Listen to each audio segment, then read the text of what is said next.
네, 안녕하세요. 요한복음 59번째 시간입니다. 오늘은 15장 18절에서 27절까지의 말씀, 세상의 미움과 성령의 증언이라는 제목으로 여러분과 말씀 나누겠습니다. 앞서 예수님은 제자들에게 서로 사랑하라라는 계명을 주셨습니다. 사랑의 공동체, 이것이 제자의 공동체의 본질입니다.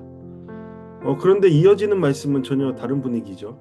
사랑의 공동체가 세상 속에 마주할 현실, 곧 세상의 미움에 대한 이야기입니다.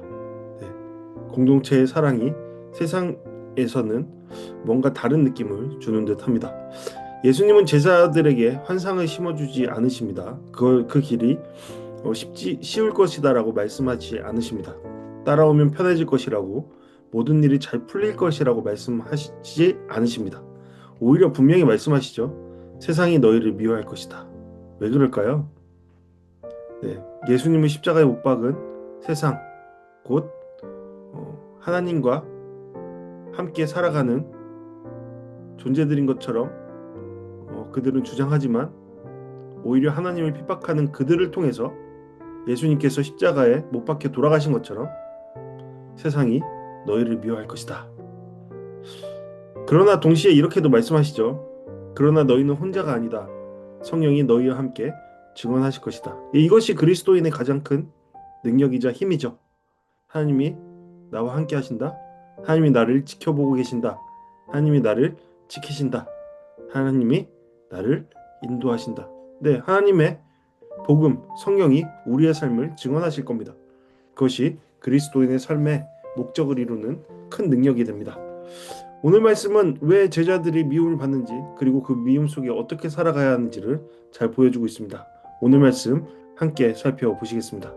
네, 예수님이 이렇게 말씀하십니다. 세상이 너희를 미워하면 너희보다 먼저 나를 미워하는 줄 알라. 여기에서 세상은 단순히 사람들이 아니죠. 하나님 없이 스스로를 기준으로 삼는 질서, 하나님의 빛을 거부하는 어둠의 체계들입니다. 그리고 그것과 함께 어울려서 살아가는 자들입니다. 예수님은 미리 제자들에게 알려주십니다. 너희가 미움받는 것은 이상한 일이 아니다. 그것은 이미 나에게 일어난 일이다. 네, 이 말씀은 예수 그리스도를 따라가는 자들, 그리고 그 가정 가운데 어려움을 겪고 있는 자들에게 큰 위로가 되는 말씀이다라고 생각합니다. 왜냐하면 제자들의 고난이 실패의 증거가 아니라 오히려 예수 그리스도와 연결되어 있다는 증거이기 때문입니다.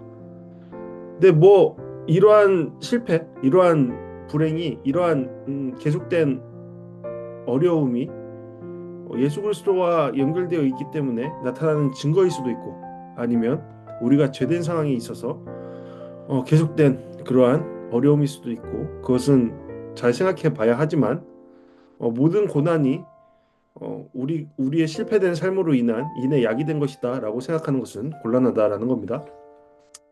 예수님은 계속해서 말씀하시죠. 너희가 세상에 속하였으면 세상이 자기 것을 사랑할 것이나 너희는 세상에 속한 자가 아니요 도리어 내가 너희를 세상에서 택하였기 때문에, 그렇죠? 여기서 택하였기 때문에가 중요하죠. 세상이 너희를 미워하느니라. 예, 하나님과 우리 사이에 예수 그리스도를 통한 관계가 온전히 회복되고, 그 관계 속에서 하나님의 말씀에 따라 살아가는 삶, 그 삶, 택함받은 자의 삶, 그것이 어떻게 된다고요? 예, 세상의 미움의 원인이 된다라는 겁니다. 왜 그럴까요? 세상은 하나님을 미워하기 때문이 아닐까? 그분의 법을, 그분의 복음을 미워하기 때문이 아닐까 생각해 봅니다. 먼 곳에서 찾을 이유가 없죠. 여기에 핵심이 있는 것이죠. 우리는 세상에 속하지만, 그곳에서 살아가지만 세상에 속한 자가 아니라는 겁니다. 그래서 미움을 받는 것이죠. 제자도의 본질은 선택됨입니다. 내가 예수님을 선택한 것이 아니라 예수님께서 나를 세상 가운데 택하신 것입니다. 바로 그 선택에 대한 응답이 미움의 이유가 되는 겁니다.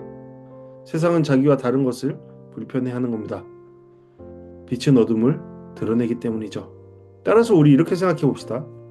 우리가 하나님의 뜻대로 살아가기 위해서 공의와 정의를 실행해 나갈 때, 주 예수 그리스도의 사랑을 실천해 나가기 위해 세상이 위의 것이 아닌 아래로 향하는 그러한 사랑에 힘을 더할 때 어느 누군가는 그거를 손가락질하고 미워한다. 그러면 우리는 생각해 봐야 하는 겁니다. 아, 그들은 나와 다른 곳에 위치해 있구나. 아, 내가 바로 빛을 소유하고 그것으로 살아가고 있구나. 성령님이 함께 하시는 삶을 살아가고 있구나. 와, 나 구별됐구나. 하나님이 나의 인생을 증언하시겠구나. 그런 생각 말입니다. 여기서 예수님은 제자들에게 이미 하셨던 말씀을 다시 떠올리게 하시죠. 종이 주인보다 더 크지 못하다. 이것은 제자도의 원리입니다. 사람들이 예수님을 박해했다면 그를 따르는 자들도 박해할 겁니다. 사람들이 예수님의 말씀을 지킨다면 제자들의 말도 지킬 것입니다. 제자에 대한 반응은 곧 예수님에 대한 반응입니다. 그리고 예수님은 더 깊은 이유를 들어 말씀하십니다. 이는 나를 보내신 이를 알지 못함이라. 네, 예수님을 거부하는 것은 하나님을 모르는 것입니다.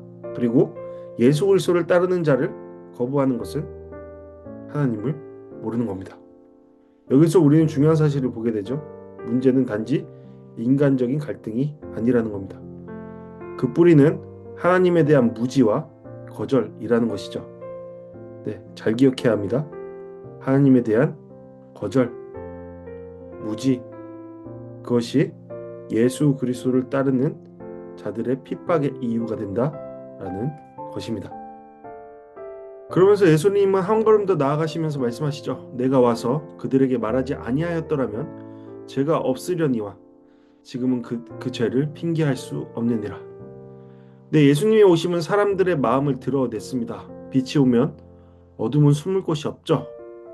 네, 어둠을 향하지 않는 이상, 어둠으로 숨지 않는 이상 빛 가운데 숨을 곳은 없습니다. 말씀이 선포되면 마음의 상태가 그러므로 고스란히 드러나는 것이죠. 따라서 몰라서가 아닙니다. 보지 못해서가 아닙니다. 보고도 듣고도 거절한 것이죠. 여기서 예수님은 시편 말씀을 인용하십니다. 그들이 이유 없이 나를 미워하였다. 이유 없는 믿음, 논리로 설명되지 않는 적대감, 적대심, 빛에 대한 어둠의 반응이다라는 겁니다. 세상의 미움은 항상 합리적이지 않습니다. 논리적이지 않습니다. 네, 어떠한 증거, 사실에 입각한 것이 아닙니다. 그냥 미운 겁니다. 네, 나의 뜻과 맞지 않으니 그냥 미운 겁니다. 나의 뜻을 계속 조정하려 하니 미운 겁니다. 그 미움 속에 하나님의 계획은 흔들리지 않습니다. 그것이 우리에게 가장 큰 힘입니다. 이제 말씀의 어조가 좀 바뀝니다. 예수님은 제자들에게 약속하시죠. 보혜사가 오시면 그가 나를 증언할 것이요 너희도 증언하느니라. 예, 보혜사는 곁에서 돕는 분이십니다. 변호자처럼 서시는 분, 진리의 성령 되십니다. 여러분, 그 성령님께서 우리와 함께 하신다. 그 성령님께서 우리를 증언하신다. 우리를 변호하신다. 우리를 보호하신다. 우리를 지키신다. 얼마나 큰 은혜입니까? 세상은 제자들을 미워하고 고발합니다. 하지만 성령은 예수님을 증언하십니다. 우리를 증언하십니다. 네, 누가 승리할까요? 여기서 중요한 것은 함께입니다. 성령님이 증언하시고 제자들도 증언합니다. 네, 제자들은 혼자가 아니라는 것이죠. I'm not alone. 혼자가 아니라는 겁니다. 증언은 인간의 능력으로 하는 일이 아니다라는 겁니다. 그 가운데 성령님께서 함께 하신다라는 겁니다. 성령께서 예수의 진리를 밝히 드러내실 때 제자들은 그 증인의 자리에 서게 되는 겁니다. 처음부터 나와 함께 있었습니다. 제자들은 목격자입니다. 보고 들은 것, 그들이 경험한 것을 전하는 사람들입니다. 우리 또한 마찬가지죠. 우리는 삶을 통해 메시지를 전하는 자들입니다. 우리가 완벽해서 증언하는 것이 아니라 전하는 것이 아니라 은혜를 경험했기 때문에 성령님께서 우리와 함께 하시기 때문에 그런 삶을 드러내는 것입니다. 삶이 바로 메시지가 되는 것이죠. 자, 그렇다면 우리의 삶은 어떻습니까? 세상 속에 살아가면서 그리스도인으로서의 살아갈 발버둥이 있습니까? 진리 가운데 살아가는 그러한 능력이 우리 가운데 전해지고 있습니까? 우리는 진리와 반대되는 자리에 있는 자들에게 빛을 전하는 자의 목소리를 내고 있습니까? 그런 삶의 모습을 취하고 있습니까? 우리는 진정 그리스도인입니까? 뭐가 다르다고 삶을 통해서 드러내고 있습니까? 이에 대해서 충분히 답할 수 있는 우리 모두가 되었으면 좋겠습니다. 하나님께서 우리를 택하심, 그 깊이를 알고 그 은혜를 알고 그 택하신 은혜와 능력에 힘입어 살아가는 우리 모두 되기를 간절히 바랍니다. 네, 이 시간 다 같이 오늘 말씀을 통해 묵상과 적용하는 시간 갖도록 하겠습니다. 첫 번째, 나는 세상과 너무 자연스럽게 섞여 살고 있지 않은가? 혹시 구별됨이 전혀 느껴지지 않는 삶은 아닌가? 생각해 보길 바랍니다. 네, 무엇을 통해서 알 수 있죠? 세상의 흐름이, 세상의 주장함이, 여기서 말하는 세상은 단순히 교회의 밖의 세상을 말하는 것이 아니죠. 하나님의 뜻과 반대되는 것들은 다 세상입니다. 그것이 교회 안에 있더라도 그것은 세상입니다. 그 세상과 가깝기가 더 쉽겠죠. 종교적인 열심은 있으나 그 가운데 하나님의 말씀의 삶이 없는 사람들, 그들은 세상에 사는 자들입니다. 하나님께서 거룩한 삶을 말씀하셨으나 거룩함은 둘째 문제고 거짓된 삶을 아무렇지도 않게 살아가는 자들, 그러면서 교회의 일은 꼬박꼬박하고 교회 직분을 맡아서 살아가는 자들, 세상입니다. 그것에 대해 나는 불편하지 않는가로, 그것에 대해 나는 어떠한 모습을 취하는가로 우리는 내가 어디에 속해 있는지 알 수 있겠죠. 자, 여러분, 우리는 구별됨을 경험하며 살아가고 있습니까? 구별됨 속에서 살아가고 있습니까? 매우 중요한 질문이 아닌가 생각해 봅니다. 왜냐하면 그것이 너희들은 그리스도인인가? 라는 질문에 대한 답이 되기도 하기 때문입니다. 두 번째로, 미움이나 오해를 겪을 때 그것을 신앙의 실패로만 해석하지 않는가 생각해 볼 수 있죠. 네, 그것이 아닐 수도 있다라는 것이죠. 잘 점검해 봐야 합니다. 하지만 세 번째로, 나는 성령님의 도우심을 의지하며 예수님을 증언하는 삶을 살아가고 있는가? 아니면 내 힘으로만 버티려고만 하고 있는가? 네, 내 힘으로는 살아낼 수 없죠. 네, 보혜사 성령님의 도우심만이 우리를 그렇게 살게 합니다.